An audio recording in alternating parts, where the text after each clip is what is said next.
First Issue Club, it's back. We're here. Did you think it went anywhere? How would you know it's Wednesday? Do you feel warm in your heart when you hear our voices? I imagine you do. We got another episode for you.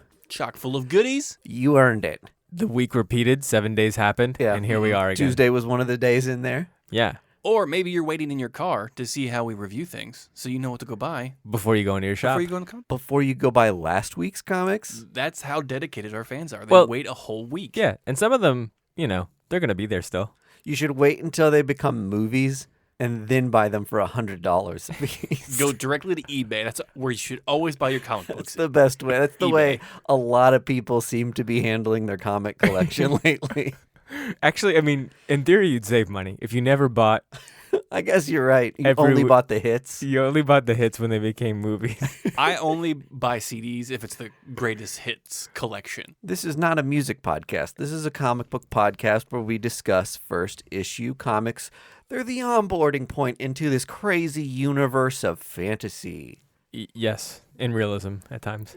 Yeah, sometimes realism. Realistic fantasy. Less often so, but yes, that's correct. We got a lot of great content on the show. First issue-wise, we're going to be talking about The Good Asian, Jenny Zero, Heroes Reborn, Eve, Eden. Whoa. So many first issues. Too many. I think we even left some off. There's so many. Oh, yeah. Eden is a one-shot. It's a one-shot. It's on Aftershock. We'll see if we have time for that. We may have to kick it to the Patreon. Maybe it'll go on the Patreon. We're not even getting to Whalesville, the Bad Idea comic #1. By one of our favorite writers, Mad Kit. Oh, yeah. And this is my plea. Every episode, when we mention bad ideas, please put your stuff on the internet so I can read it digitally. Before we get into our comics this week, we're going to be talking about Batman 108 and the first appearance of Miracle Molly. Sweet Tooth had a trailer drop. But first, let's get into the big stuff. Some MCU announcements. I think you're talking about the video that dropped on Monday. That tells you all the timeline for the next 2 years. Yes. So we finally got a definitive timeline from Marvel. I'm just curious. What other thing would I have been talking about? I don't know. I thought I was about to be quizzed on generic MCU things, so I was just prepared for whatever was going to come out of your brain at the moment. Nope. Yep. The thing that's happening everywhere talking about. I didn't see this video, so prepare for live reactions to you guys maybe telling me dates and things. Sure. Yeah. So the dates so exciting. Right. No, what we got from the video was finally we got a little bit of Eternals footage. The Eternals have been vacant from the internet since it had been announced that a movie was coming. Right. We've gotten leaks of toys and posters and whatnot of what the characters look like, but now we have definitive footage. Still no trailer, so hopefully in the next month or so we'll get a trailer. We got a name for the Black Panther movie. Yep. It's going to be called Black Panther WandaVision? Oh, yeah. Wakanda Forever. Wakanda Forever, yeah. Close. It was a success, and they're leaning into it. And then the Captain Marvel 2, it's going to be called The Marvels. Oh, man. Okay. And so the S is Miss Marvel's logo at the end of Marvels. Oh, no kidding. Yes. And, so it's the two of them. And Spectrum, her symbol's in the middle of the A, which is the Wow. character from the WandaVision TV show. So they're all three going to be in there, which is going to be great because they're all in their own right Captain Marvels. Captain Marvel, yeah. Yeah. So that'll be really fun. Speculation is that Blue Marvel will show up in the Captain Marvel sequel, which is a character that people have been clamoring to be thrown into the MCU. Why are they clamoring for Blue Marvel? Out of all the characters to clamor for, that's the one? He's kind of like the MCU Superman. Yeah. Do we need more of that? Yeah, I'm not sure we need more of that. Black Widow finally got a date, or do we know that date? Yeah, the date's like in June still.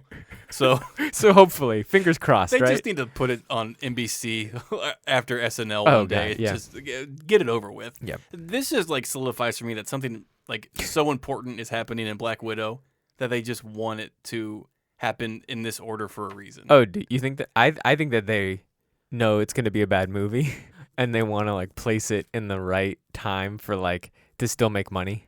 You think it's going to be bad? Like, I thought Wonder Woman 84 was going to be amazing, and people shit all over that movie. Is this the same director or crew? No, but it's like, it just seems like the same level of hype. I don't know. So maybe, who knows? They're two completely different things, though. You're right. You're right. Marvel handles their biz a little differently. Black Widow looks good from the trailer. It looks really good. I think Black Widow's going to be fine. I think we're going to find out that Black Widow did not die. Because I think the other woman in the Black Widow movie is very good at disguises and stuff. Yeah. So we're going to find out that Scarlett Johansson is actually still alive. Anyway, basically what this was a hype video for all their new movies coming out. Okay. They finally said that Fantastic Four is, for real coming out in 2023. So With Galactus. who fucking knows? I assume. I don't believe anything they tell me is like for sure going to happen 3 years from now. Because it'll change. Because Yeah. the pandemic has taught us that things can be shifted around. Besides the pandemic, they got pretty close last time they did something like this. Did So, they? Mm-hmm. I feel like any announcements, I'm always just like, remember when they announced an Inhumans movie?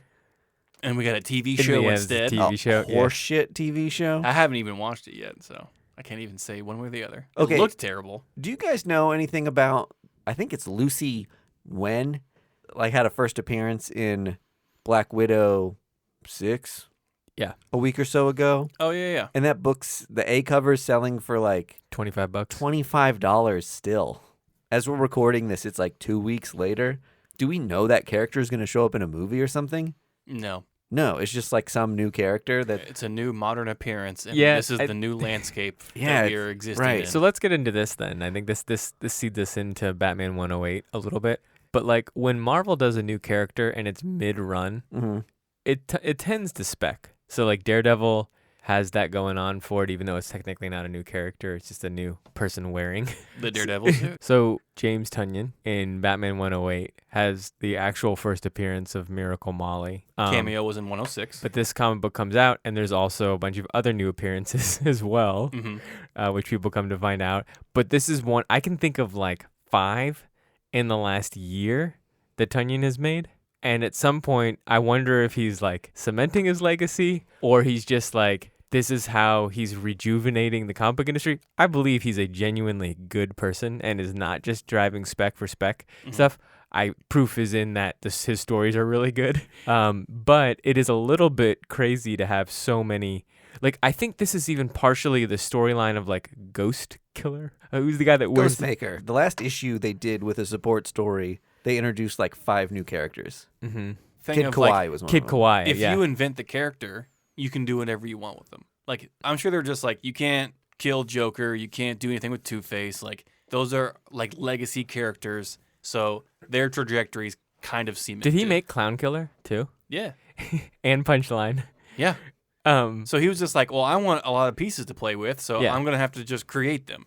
I love it. I mean, so Miracle Molly, people were shitting on it, and I think that Miracle Molly itself, the character, is not necessarily supposed to be the entity. I think it's the entity of, I forgot what the name of that team is. The Unsanity Collective. Yeah, that's actually the interesting part. Good job on remembering that. Yeah. I love this Batman run. Yeah. Batman is actually undercover looking at the Unsanity Squad. We'll get into that on the Patreon if you want to hear more about us covering that issue a little bit. Yeah.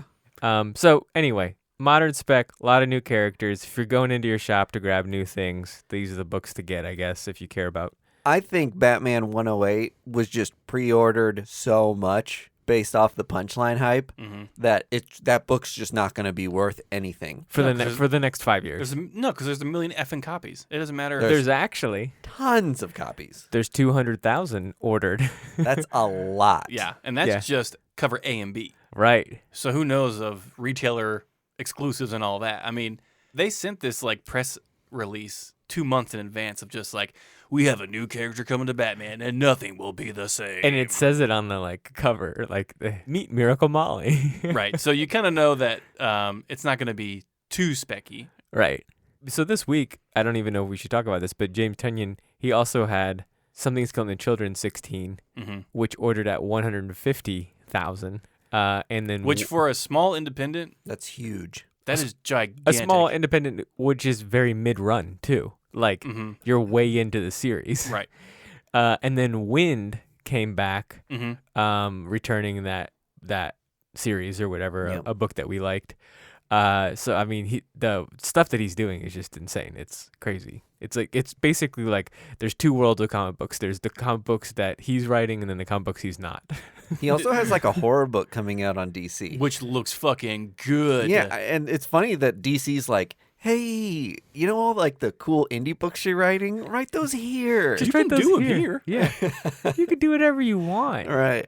Tynion and Al Ewing are ruling the comic book world. Oh, yeah. Each of them has like 5 books out. Well, it's funny because then it's like Jason Aaron writes Heroes Reborn, and everybody's like, it's like Eminem. We forgot about him. Or Dr. Dre, sorry. Either one. I've forgotten about both. Yeah. Jason Aaron is Dr. Dre. We forgot about him. He's going to have a comeback album. Well, I mean, you mentioned Heroes Reborn, so let's just dip into it a little bit. Yes. Okay. Heroes Reborn is James Aaron. It is out on Marvel. It's a 1 in 7. It will be a whole event. Written by... Say James Aaron? Did I say James Aaron? It's his proper name, James Aaron. Hey, James Jason Aaron. Drawn by Ed McGuinness, the legend, Ed McGuinness. Yes. This is going to be a whole event, and you have this on the notes here, so this is good. But I did the research as well, and this was a event. Did you know this, that it was also that it existed in the 90s? Yes. Mm-hmm. And the attempt was to get Jim Lee and Rob Liefeld coming back from Image in their own independent stuff, doing a little foray back on Marvel, the Image way, I guess. So you know that kind of meme picture of Captain America with like the huge chest and the small waist and the big biceps? Oh, yeah. That's what this is from. Okay. That's from Heroes Reborn. Okay. That's crazy. So they let it go, and it started being late, and it tanked, and it didn't do anything for sales. It didn't help the 90s slump that Marvel was in. Marvel was the weak boy, the runt in the 90s. Yeah. Well, everyone was hurt in the 90s. Marvel the most. And so now they're bringing it back. And so tell me more about this. So Heroes Reborn, it was just like kind of else-worldy alternative take on what was happening in the Marvel Universe, which Marvel loves to do because that way they can play with their characters a little bit more without fucking up the main timeline. This new Heroes Reborn, 2021, follows in the same footsteps. It is a world where the Avengers never existed. It's where Tony Stark didn't get shrapnel in the heart. Thor is an atheist who likes to drink alcohol, and on and on and on. This book, as a Marvel head, was fucking confusing. And because they gave little to no setup and they just kind of threw you into what was happening. One of the craziest things about this, which you left off, is who is leading us through this story, and the only person that knows the Avengers?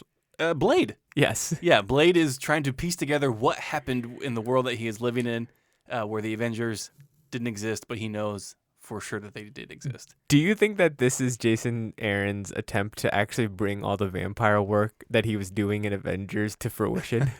I don't think there's even vampires in this Heroes Reborn. There's like a little line of just like... Yeah. There's no vampires. There's no vampires, so what am I going to do?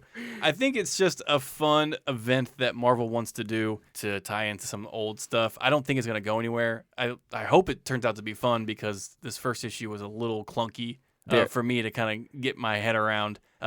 The main reason I'm going to pick up some of these issues is the fucking covers to these books are baller. The card covers? The 90s card covers? Yeah, so there's like some that are like card covers. Art Germ has done a few, and I love Art Germ covers. They're great. I have a sneaking suspicion, which I can probably back up with stats. When Marvel knows an event is not going to be good, they double down on covers so people buy them. The covers were insane. And there's a lot of event books that are going to happen that'll look like first appearances of characters that don't matter. Mm-hmm. Like there's the alternative version to like Miles and all of that. Mm-hmm. I forgot what the name of that book is, but it looks like a bunch of first appearances of new kids. Yeah, So, they have their take on the champions. There's one book called Peter Parker, the Amazing Shutterbug, where he's like an actual journalist who takes pictures. And I mean, it sounds fun from the premise. Hopefully they can find their footing and, make something out of this. But they already lost you, it appears. Are you going to keep on? I'm not going to keep on. There you go. This is not my future state. okay, so one thing that I didn't know is I'm reading it and I'm like, oh, wait a minute. That was Superman. This is Wonder Woman. Okay, yeah. This is Flash. Mm-hmm.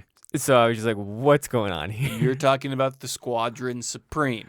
I didn't know this story about them. Yeah, so they are kind of a funny little cheeky take on the Justice League being able to be in the Marvel Universe. So they are direct copycats or lampoons of I mean, the Justice League the characters. version of Wonder Woman It literally looks like Wonder Woman. Power Yeah. Princess. Yeah. Yeah. Looks exactly like Wonder Woman. Yeah, Power to a T. Princess. And Yeah. there's like Owlman or whatever who's It's like Nighthawk. Is that Nighthawk, right? something Yeah. like that. Yeah. And it's just like Hyperion. It's very funny and it's supposed to be humorous. And if you don't get it, you're irate for no reason. So shame on you. This is such a copy. I that's what I saw all day on today on Twitter. Yeah. Oh man, this is like the freaking Justice League. Well, yeah, dipshit. It's supposed to be. Okay, here's the one thing. That's I spent all day on. Aaron's losing his edge, man. Dude, Jason Aaron's ripping off DC. Did you guys see this? Hyperion is Superman. Okay, one thing though, I saw a lot of takes of like, oh, Thor's an atheist now and alcoholic. I mean, he believed in Zeus, so it's not like he was a theist necessarily. Like, Oh, now we're getting into it. Okay. right? I mean, I don't know. I just was like, an atheist seemed like a way to just get a ploy to be like he's bad boy. It's like, I don't know. Well, He he doesn't believe in the gods that gave him powers. okay, that's a better way of saying it. Yeah. Yeah. He's not wearing Which like is- not wearing like pentagrams and getting like upside down cross tattoos. Do atheists do that? Yeah, more the ones I know, yeah. The people who go out of their way to tell you they're atheists. Yeah, they're like, "Hey, check out my upside I down thought cross." those were Satanists. Good point. I've confused the term. Atheists, they don't believe in anything, including Satan. I'm thinking of like big A atheists on Reddit that are just like, here's my That's your problem. here's my yard. It's filled with upside down crosses. So, Heroes Reborn, if you like Marvel niche things, give it a shot or wait for the trade. We love Jason Aaron. He's a local boy. Yes, And we love when he James. succeeds. And his lesser known brother, James Aaron. Let's get into some of these other number ones that we had. We had a book called The Good Asian. We read a book that was similar to this in that it was an independent book that was about the border crossing. In some ways, Home? yes. Yeah.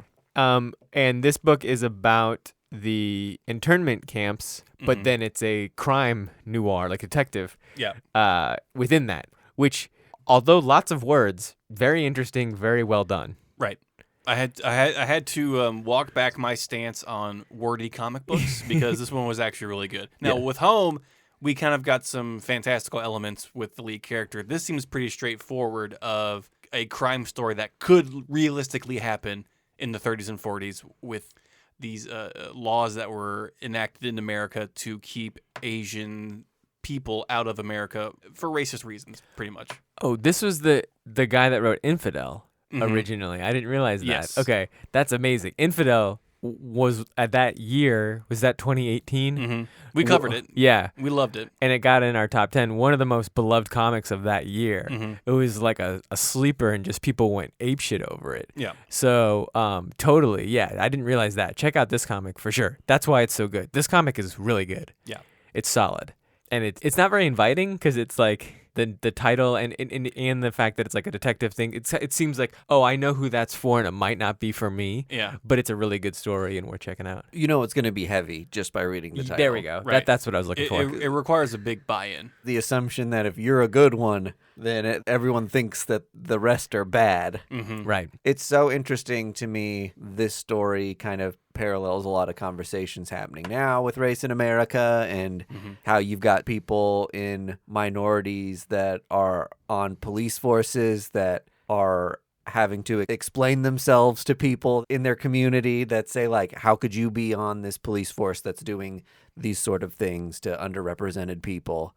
Well, and eerily enough, it actually parallels what's happening in the Asian American community with the Currently, attacks. Attacks on that community. It's almost haunting how similar it is. Yeah, right now. it couldn't have been more timely. And I was like, how did they plan this? You know, like it. Unfortunately, I don't think they did. I think it's just something about Well, the world we're living in. It also is. I think it's like Asian Pacific American History Month as well. Yes. Might be why it came out. I didn't realize this either, but the artist for this is the same person that did Outpost Zero, which is a fucking phenomenal comic. So this is a good team. Yeah. Check out The Good Asian. I want to make a prediction. In the next 5 years, I think we're going to see an increase in noir detective stories through Independence. But I mean, isn't that where they are anyway? Well, this is like a Maltese Falcon, like You're saying like black and there's white. going to be even more than Yes. just criminal. Exactly. Yeah, Okay, I think they're going to see an increase in it because I think it's just a fun way to tell interesting stories. Yeah, I think Ed Brubaker owned the market, and now people are going to be like, I can do that too. Yeah, I can kind of do what Mr. Ed's Brew. doing. Yeah. Rich Tommaso has always done Yes. noirs. Yeah. So we were spot on with the increase in sex positivity books coming out. I think the next area to explore is noir. What do you think about this area of druggy superhero fighters like we see in Jenny Zero? Uptick in that, Greg? I think it's a tried and true storytelling device that we've seen time and time again, actually. Yeah. So Jenny Zero came out on Dark Horse, and I think the clear takeaway, the clear winner of this book was the artwork was stunning. Yeah. Was phenomenal. The line work is just insane. So Magenta King on that was just like insanity. This book is essentially it's just a superhero. Well, I mean, it has like some family dynamics, but the main plot line is that she's an alcoholic and a severe drug user, and with partying and that, and then also trying to get up and like fix the world from being destroyed. Yeah, which is like fine. That's fun to read. People were blown away by this book. I think the artwork, it reminded me of like reading Rocket Girl. It was stunning. Yeah, beautiful. Yeah. It is a little disorienting how much drug usage happens in it to the point that I like it. Over the top, or I liked it. It was like I was like, whoa, okay. Like I thought I was reading like a fun kind of kids book, and I was like, oh, you're on Molly, like interesting. Let me party with this girl. Okay, let's go. Then she's naked, and Uncle's coming in, and it's crazy. It wasn't bad. I think it's also like a limited run too. Yes, this is like a 5 or 6 issue miniseries. Yeah. And I think that this is a thing, this is a genre that people love and frankly can't do enough of, is like kaiju stuff. So she's a kaiju killer. In the end, she gets blown up to larger proportions. So she's going to truly fight kaiju in the way that Power Rangers fight kaiju and Big Girls and all of that kind of stuff. So it's a fun book. If you like drug usage in your stories, then tiptoe down here, because you might not have your Iron Man fix right now. Because he's clean? Yeah. Okay. You know? Yeah. And you're like, I got to scratch that itch somewhere. Where am I going to read my drug stories? You just hop on down to Jenny Zero for your drug stories. I love the idea that like if 21-year-old Paris Hilton had superpowers, that's like so funny. Does she not? She made the world stand still. That's hot. That's hot. She tried to trademark that phrase. Yeah. Right? Or maybe she successfully did. Did she I successfully think do she it? might have. Yeah. So Kim Kardashian somehow did it right, though, where Paris Hilton couldn't keep it going. Yeah, that's kind of not fair, right? How do you mean? Everyone just shat on Paris Hilton for like a decade. But she made out with like she's loaded. Paris Hilton. She knew how to. She was brand already loaded. That is very true. You guys heard the Little B song on Paris Hilton? I'm Paris Hilton. No. Let's not go down that road. God. All right. So Jenny Zero. It's a fun book. Eve. Eve was probably the book that we had the most consensus on to cover this week, I felt like, because it's a boom book. I was really looking forward to it. Yeah. And it seemed like it had a lot of hype, and it's an interesting team. The big thing here, I think, for Eve is that it's like a climate book, kind of like a climate change, like a wake up call in some ways, and attempting to do that in a very entertaining, informative way. I really enjoyed kind of the reveal of what the world was and what was happening, getting that midway through the first issue, and then having it maintain interest throughout. Yeah. Like there's plenty of unanswered questions still. I think a lot of independence where it was like, here's my gimmick and I'll spend it at the end of the first issue, and you know, we'll see in the second one. And then we'll see in the second one. This one, you know, gave me an interesting surprise, and then kept going with something cool. I'll spoil at least the top half, in that we're seeing a girl kind of like run a facility with her father, and then she wakes up in a tank and has been like living a virtual life for God knows how long, and then is like woken up by a robot to say like, the world that you thought you knew is different, Mhm. but we've been preparing you through simulation for the job you're going to have to do as we can assume one of the last people on Earth, maybe. We don't really know at this point. Yeah. I think she's Great concept. she's on the journey back to her father and mother, She thinks. allegedly. That's Yeah. what the android says. Yeah. The android was like very obtuse about that though, so it might be like their bodies. Well, it's funny. It's actually kind of brilliant how they did it. The android was just like, I can't give you all the information up front because you can't handle it. Your brain can't process everything that I need to tell you. So I've been given explicit instructions to parse out the info so you can digest it, which is good for the comic book because it makes it not blow your load in the first issue, and it kind of helps you tell the story throughout how many issues you want to do. This is how my parents handled explaining Birds and the Beast to me. Through comic books or just like No. through So you've been in a bathtub for 15 years. No. I got small bits of information from a teddy bear. so they wouldn't overload my brain. Okay, yeah. Yeah. So So- like this is a booby. Day one, this is booby. And I said, what do with booby? And they said, We'll tell you tomorrow. you'll Yeah. find out tomorrow. Your brain will overload. This pee-pee. What pee-pee do, dada? Mike, find out tomorrow. I never got a birds in the bee talk. Never? Never. Uh, Not from my parents. my stepdad gave me like some books, and I was like, "You want me to read about this?" They were like informational, like Sure. like Textbooks. from biology. College. Sure. Yeah. And then that didn't work either. I went to a Catholic school, and in my 8th grade year, they did like a class. Mhm. Like they had to send a letter out to everyone, just like, we're going to teach a sex ed class. If you don't want your kid to do it, sign this form. My parents are like, oh, thank God. You tell them the awkward stuff. We did that in 5th grade. Well, we're Catholic, so they Ours saved it is, to 8th. yeah, ours is 6th grade.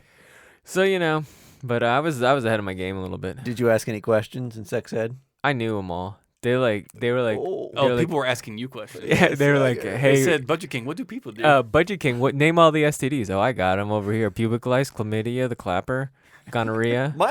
My class was pretty deep, given it was just one class or like one afternoon, Mhm. which is not enough.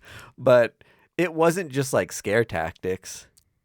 No, neither was mine. Oh, No, that's good. Yeah. We would think in the Midwest that it would just be like scare ours tactics. was. So in Missouri, do you know this? In Missouri, they legally have to teach abstinence Oh, I didn't know What? that. yes, As like an option, not the only. as the best option. For preventing STDs? Yes, for preventing STDs and obviously Well, pregnancy as well. Well, logically, that technically is the best option. Correct. Yes, you're right. It's not the most fun, but it's the most proven way not to get pregnant is Yeah. not to have sex. So they've tried to combat this. Actually, it's a big deal. I think they should. Yeah. This doesn't have anything to do with Eve though.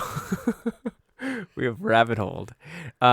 Here's to get back to Eve. One thing that I found interesting was in the editor's notes, the author says, "Hey, my wife teaches, writes research papers about climate change." yeah. And I wanted to teach my kid about it, so I was inspired to kind of make this comic book in some ways. If you told me that, I'd be like, nah, no thanks. Yeah. Next. Like, I don't need that. But this was the perfect delivery of that. It was like 100% on the nose. Great. My only oddity was the cover looks a little childish by the android being a teddy bear. yeah. It kind of looks like a return to Wonderland type of thing or whatever. Do you think that's purposeful though? Do you think they're trying to attract a younger audience? Well, I think No. I think it's a really mature story. Yeah, I think it is too. I think the teddy bear has adult behaviors that unfold, like when its legs shoot out and Right, it's yeah. carrying it and stuff. Scary, yeah. Yeah, that it's a little bit ominous. So kind of like a Nightmare Before Christmas type of thing in some ways. Cute but also odd.